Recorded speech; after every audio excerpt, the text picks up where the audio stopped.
Hello दोस्तों, आप सभी का स्वागत है हमारे यूट्यूब चैनल MT99 में। आशा करता हूँ कि आप मस्त होंगे और अपने पढ़ाई लिखाई में बिल्कुल व्यस्त होंगे। तो आज का हमारा टॉपिक है, क्वेश्चन है कि विलोपन विधि और प्रतिस्थापन विधि से समीकरण कैसे हल किया जाता है, कैसे सोल्व किया जाता है। और हम एक ही वीडियो में आपको बताएंगे दोनों तरीका, विलोपन विधि और प्रतिस्थापन विधि। इसका हम 100% गारंटी देते हैं कि आप बिल्कुल सीख पाइएगा। कब? जब वीडियो को अंत तक देखिएगा। तो अब अगर आप वीडियो में बीच में ही छोड़ दिएगा तो बिल्कुल आप सीख नहीं पाइएगा। तो सबसे पहले हम विलोपन विधि से वीडियो को बनाएंगे। ये मैट्रिक का बहुत इंपॉर्टेंट क्वेश्चन होता है जो 5 नंबर का ये पूछता है। तो आइए विलोपन विधि से वीडियो को बनाना चालू करते हैं।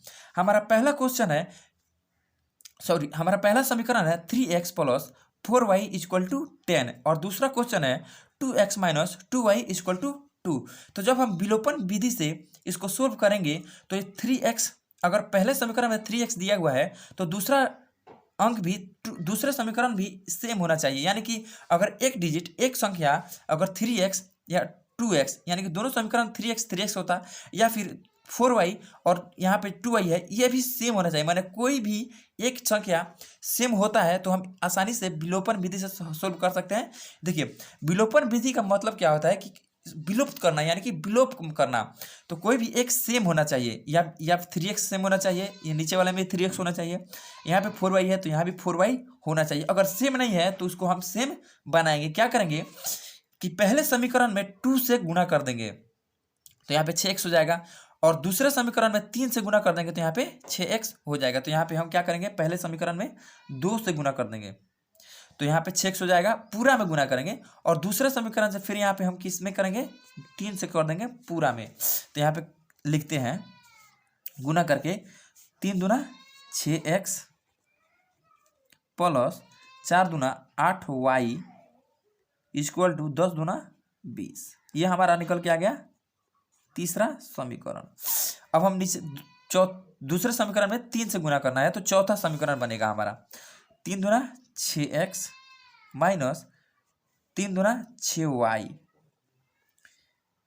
इक्वल टू 3 दूना 6। ये हमारा आ गया चौथा समीकरण। तो अब हम क्या करेंगे, यहाँ पे विलुप्त करने के लिए इसको घटाएंगे तो ही तो जाके हमारा ये विलुप्त हो जाएगा, खत्म हो जाएगा। तो लिखेंगे यहाँ पे समीकरण 3 को समीकरण 4 से घटाने पर। बिल्कुल वीडियो को आराम से देखिए, 100% इसका गारंटी देते हैं आपकी सीख पाइएगा। तब जब वीडियो को अंत तक देखिएगा, नहीं तो सोच बीच में छोड़ दीजिएगा तो फिर गड़बड़ हो जाएगा। से घटाने पर अब हम क्या करेंगे, समीकरण 3 को समीकरण 4 में घटाएंगे। तो समीकरण 3 क्या है, 6x plus 8y equal to 20 और 6x minus 6y equal to 6। अब हम इसको क्या करेंगे, सिंपल घटाएंगे। जब घटाएंगे तो ही तो ये विलुप्त होगा। तो यहाँ पे क्या हो जाएगा, ये तो खत्म हो जाएगा, कट जाएगा, और बच जाएगा यहाँ पे 8 और 6। तो ये तो प्लस में था तो माइनस है, तो प्लस माइनस माइनस होता है। अब यहाँ पे माइनस में है तो माइनस हम लोग को घटाना है, तो माइनस माइनस क्या होता है, प्लस होता है। तो 8 6 14y इक्वल टू कितना हो जाएगा, ये भी घट जाएगा इसमें से, क्योंकि प्लस माइनस माइनस और माइनस माइनस प्लस और प्लस प्लस प्लस होता है। तो यहाँ पे हो जाएगा 14। तो y इक्वल टू कितना हो जाएगा, 14/14, क्योंकि जब इधर y 14 गुणा में है तो जब बराबर की इधर आएगा तो क्या हो जाएगा, बटा भाग में हो जाएगा। तो ये कितना हो जाएगा, 1 हो जाएगा। तो y इक्वल टू कितना हो जाएगा हमारा, 1 यहाँ पे निकल के आ जाएगा। अब हम क्या करेंगे, x का वैल्यू निकालने के लिए क्या करेंगे, अब y का वैल्यू समीकरण 1 में रख देंगे तो हमारा x का वैल्यू निकल के आ जाएगा। तो यहाँ पे समीकरण 1 क्या है, 3x plus 4y equal to 10। तो अब क्या करेंगे, 3x प्लस 4 इंटू 1 से इसमें क्या करेंगे, गुना कर देंगे कि y का वैल्यू कितना है, 1 है, इक्वल टू 10। तो 3x प्लस 4 इक्वल टू 10, क्योंकि 1 से गुना करें तो 1 होगा, 4 ही हो जाएगा। तो 3x इक्वल टू, अब देखिए यहाँ पे क्या है 10 और इधर 4 क्या है प्लस में है, तो इधर आ जाएगा तो क्या हो जाएगा माइनस में हो जाएगा। तो 3x इक्वल टू कितना हो जाएगा, 6 हो जाएगा। तो x का वैल्यू कितना हो जाएगा, 6/3, क्योंकि ये इधर 3 गुणा में है तो इधर आके भाग में हो जाएगा, तो कितना हो जाएगा 2। तो x का वैल्यू कितना हो गया हमारा, 2 हो गया, और y का वैल्यू कितना हो गया हमारा, 1 हो गया। ये हो गया विलोपन विधि से।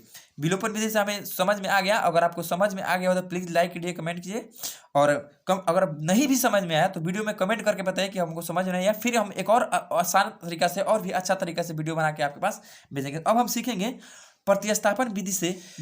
अब हमारा वही समीकरण है यहाँ पे कि 2x + 4y = 10 हमारा पहला समीकरण, और दूसरा समीकरण हमारा 2x - 2y = 2। यही समीकरण था विलोपन विधि में। तो विलोपन विधि में क्या होता है कि एक संख्या को हमें विलोप करना होता है, एक यहाँ पे डिजिट को छुपाना होता था। लेकिन प्रतिस्थापन विधि में क्या करेंगे, किसी एक समीकरण का वैल्यू निकाल के, x का वैल्यू निकाल लें या फिर y का वैल्यू निकाल के, समीकरण 2 में उसका वैल्यू रख के हम दोनों x और y का वैल्यू ज्ञात करेंगे। प्रतिस्थापन विधि यानी कि प्रति एक स्थान पर रखना है। प्रतिस्थापन विधि का मतलब होता है कि एक का वैल्यू निकाल करके दूसरे में स्थापित करना। तो आइए अब वीडियो को चालू करते हैं। तो हम यहाँ पे क्या करते हैं, पहला समीकरण ले लेते हैं, 3x + 4y = 10। तो अब क्या करेंगे, हम x का वैल्यू यहाँ पे x का वैल्यू निकालेंगे। तो 3x = 10 है यहाँ पे, और क्या करेंगे, इधर आएगा तो ये क्या हो जाएगा, माइनस में हो जाएगा 4y। तो x बराबर क्या हो जाएगा, 10 - 4y/3। ये हमारा x का वैल्यू निकल के यहाँ पे आ गया। अब इस x को समीकरण 2 में यहाँ पे रखेंगे। तो यहाँ पे क्या लिखेंगे, x का मान समीकरण 2 में रखने पर तो अब क्या करेंगे, x का मान समीकरण 2 में रखेंगे। तो समीकरण 2 क्या है हमारा, 2x - 2y = 2। तो 2x, सॉरी, यहाँ x का वैल्यू यहाँ पे डायरेक्ट रख देते हैं। तो 2 × 10 - 4y/3 -2y = 2। तो यहाँ पे क्या हो जाएगा, अब क्या करेंगे, 2 में सारे अंकों में गुणा कर देंगे। तो 10 × 20 - 4 × 8y/3 -2y = 2। तो यहाँ पे नीचे कुछ नहीं होता तो एक मान लिया जाता है। अब इन दोनों का हमें क्या करना है, लघुत्तम समवर्त निकालना है। तो लघुत्तम समवर्त निकालेंगे तो क्या हो जाएगा, यहाँ पे 3 हो जाएगा। और क्या करेंगे, 10 - 8y माइनस, अब 3 से कितना बार में, एक बार में 3 बार में 3 कटेगा 1 से। तो अब 3 से, तो 3 दूना 6 y हो जाएगा यहाँ पे = 2 हो जाएगा। अब इसको हम करेंगे, अब क्या करेंगे, इसको घटाएंगे, घटाओगे तो 10 माइनस, अब ये भी माइनस में है, ये भी माइनस में है, तो माइनस माइनस जुड़ जाएगा तो क्या हो गया, -8 × 6 = 14y, 14y/3 = 2। अब इधर 3 क्या है, भागा में है, तो इधर आएगा तो क्या हो जाएगा, गुणा में हो जाएगा। क्या हो जाएगा, गुणा में हो जाएगा। 10 - 14y = 3 दूना 6 हो जाएगा हमारा। अब हमारा इधर -14y रह जाएगा। अब इधर 6, सॉरी यहाँ पे गलती हो रहा है, 10 दूना 20 होगा यहाँ पे ना, 20 सॉरी 20 होगा यहाँ पे। तो अब 14 इधर आ जाएगा, तो 6 और इधर 20 क्या है, प्लस में है, तो इधर आ जाएगा तो माइनस में 20 हो जाएगा। तो -14y बराबर क्या हो जाएगा, -14। और माइनस से माइनस क्या होगा, कैंसिल हो जाएगा, माइनस से माइनस कैंसिल हो जाएगा। अब यहाँ पे क्या हो जाएगा, यहाँ पे हो जाएगा 14y = 14। तो y बराबर कितना हो जाएगा, 14/14, ये कट जाएगा। फिर y का वैल्यू कितना हो गया, 1 हो गया। ये प्रतिस्थापन विधि से हमारा y का वैल्यू कितना आ गया, 1 आ गया। अब हम y का वैल्यू समीकरण 1 या समीकरण 2 में रखेंगे तो हमारा x का वैल्यू निकल के आ जाएगा।